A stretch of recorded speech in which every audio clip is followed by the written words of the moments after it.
Cette vidéo comporte tous les commentaires d'études sur les versets disponibles dans la Bible d'études Esprit et Vie, dans la deuxième épître de Paul aux Corinthiens chapitre 10.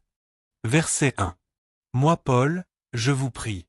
La majorité des chrétiens de Corinthe avaient accepté l'autorité de Paul et s'étaient soumis à son enseignement et à son apostolat, chapitre 7 versets 8 à 16. Cependant, une minorité conduite par de faux enseignants sapait l'Évangile et faisait l'œuvre de Satan, chapitre 11 verset 13.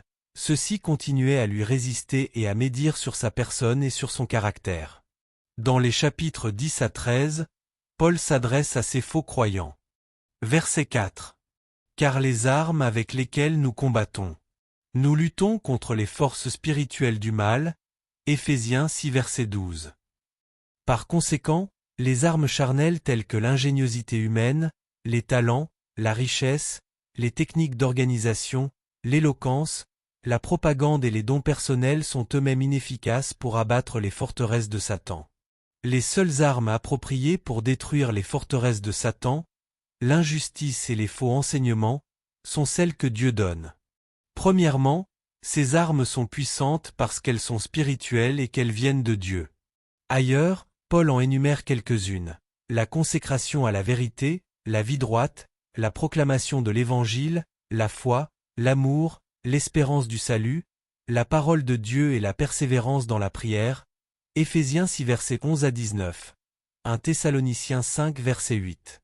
Grâce à ces armes, l'Église sort vainqueur de son combat contre l'ennemi.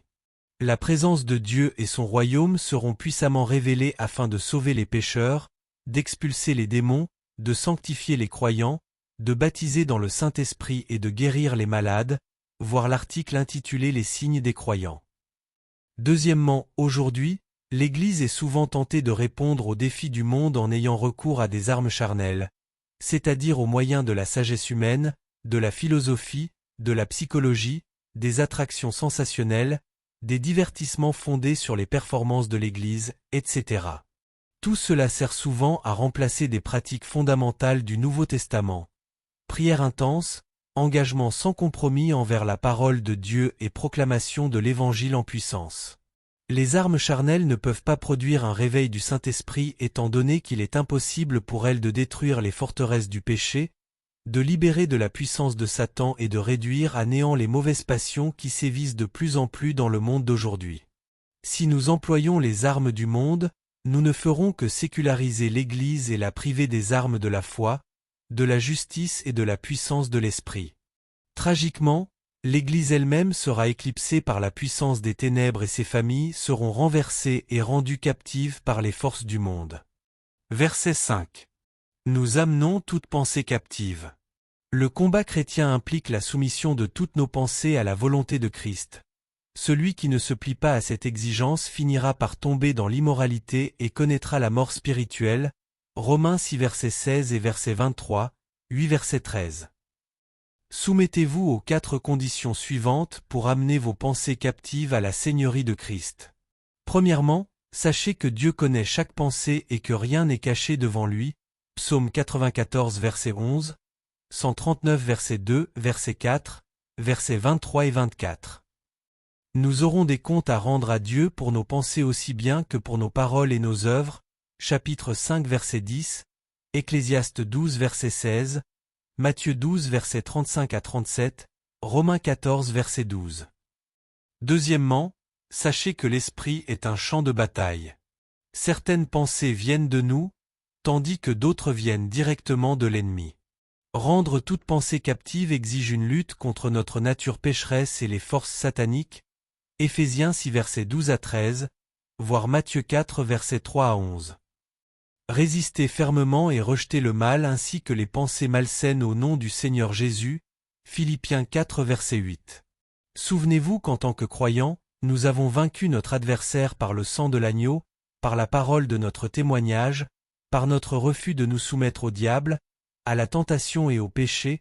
Tite 2 versets 11 à 12. Jacques 4 verset 7. Apocalypse 12 verset 11, voire Matthieu 4 verset 3 à 11. Troisièmement, centrez votre pensée sur Christ et sur les choses célestes plutôt que sur les choses terrestres. Philippiens 3 verset 19. Colossiens 3 verset 2, car la pensée contrôlée par l'esprit, c'est la vie et la paix, Romains 8 versets 6 à 7. Remplissez votre esprit de la parole de Dieu, Psaume 1 verset 1 à 3, 19 versets 8 à 15, Psaume 119, et de tout ce qui est honorable, vertueux et digne de louange, Philippiens 4 verset 8. Quatrièmement, prenez garde à ce que vos yeux voient et à ce que vos oreilles entendent.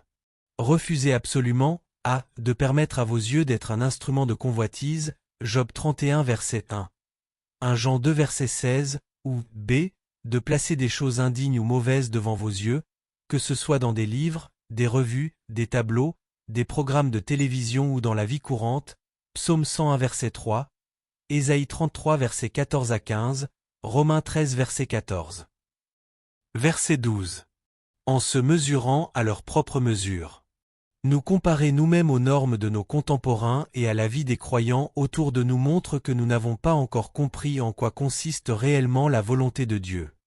La norme à laquelle nous devons nous comparer est révélée par Christ et par les apôtres dans le Nouveau Testament.